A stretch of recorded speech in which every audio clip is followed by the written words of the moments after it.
everybody. Thank you for joining me here on my little headless stroll.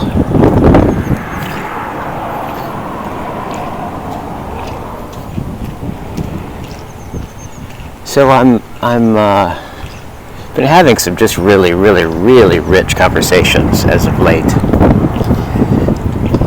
And there was a moment yesterday I was having a conversation with, his name eludes me, is it Zev? It comes on tonight, it's premiering tonight. He is a wonderful mystic, scholar, philosopher, who has his own YouTube channel and does really great work. And we had a great conversation yesterday, and there was a point in it, and I noticed it's kind of staying with me, that highlights this phenomena that I love. I love this when this happens, and I want to see if I can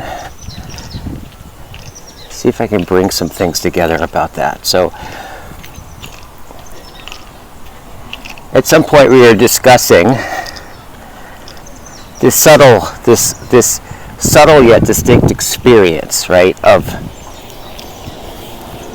It's both an experience that one has, but also an experience as such, the way experience is as such, right? At the same time. And I think we were talking about something about the fundamental experience of the mystic. In some sense, there is a solitariness, an aloneness, that it can, in some sense, the community of mystics does not quench. Coming up behind you. And we were discussing this. And Zed just highlighted this way where we were both entering into describing something that was emerging, yet he highlighted, he's like, I love this space in which it's like we're at the edge of language, and there's like a carefulness to our words, there's a hesitation, but we're just at the very tip of what has been described or feels as if it can be described. And it's interesting because I think we all know that experience, right? Where we're talking and we're in a conversation and we go to describe some experience or some phenomena, and we realize in attempting to describe it that, wow, this is really hard to say. This is really hard to put into words.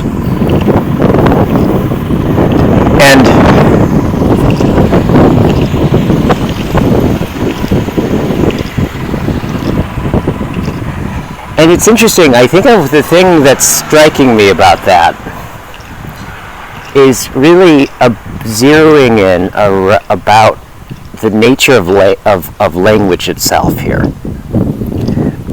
That in some way,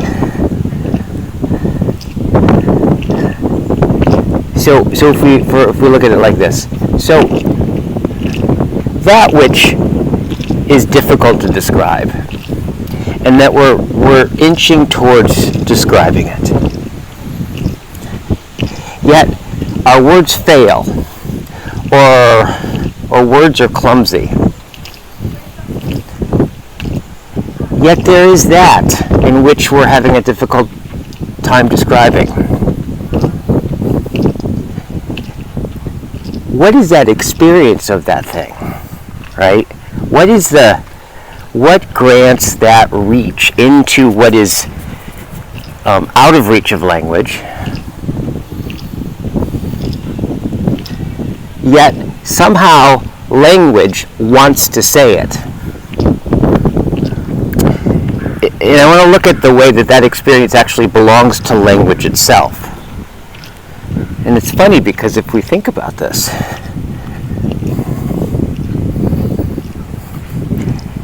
In precisely, well, what way does it belong?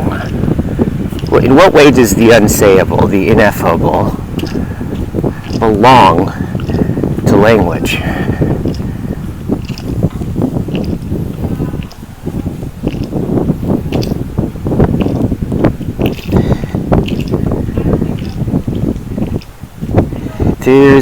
You start to get this sense in which language, in some way, for all the things that it can describe and it has words for, and it can distinguish and make present,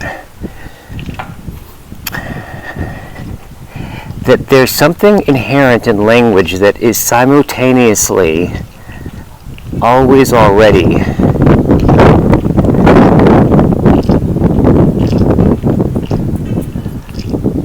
beyond itself. In other words, it can be itself so completely that in using all of our words coming up to that point of what can be described, and we can hit that point where we don't have words for it. Yet language afforded all of it.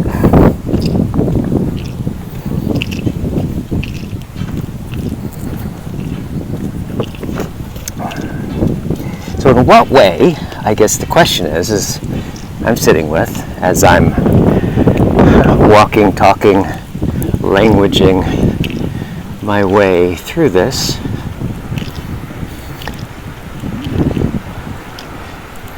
is that somehow, without a word, language has a reach into the wordless.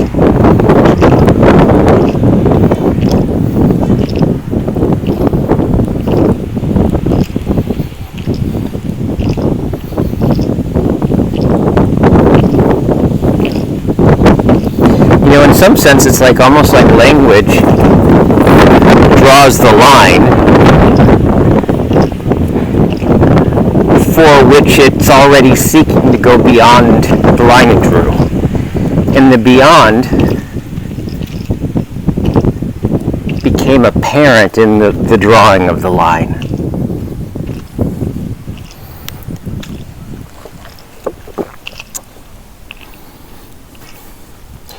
In some way, because we think about this, language will tell you if you're not quite using the right word, right?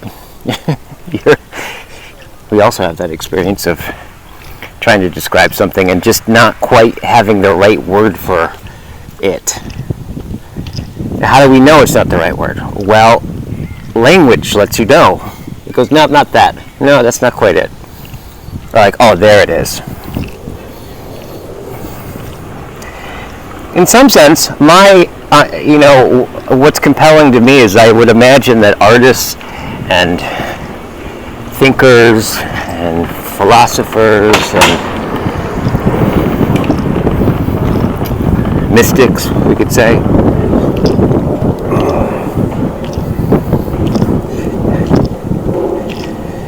that's where their work begins.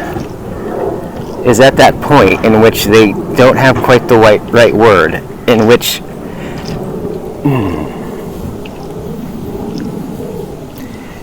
that which remains concealed before our words, before our language, yet it still addresses us somehow through it.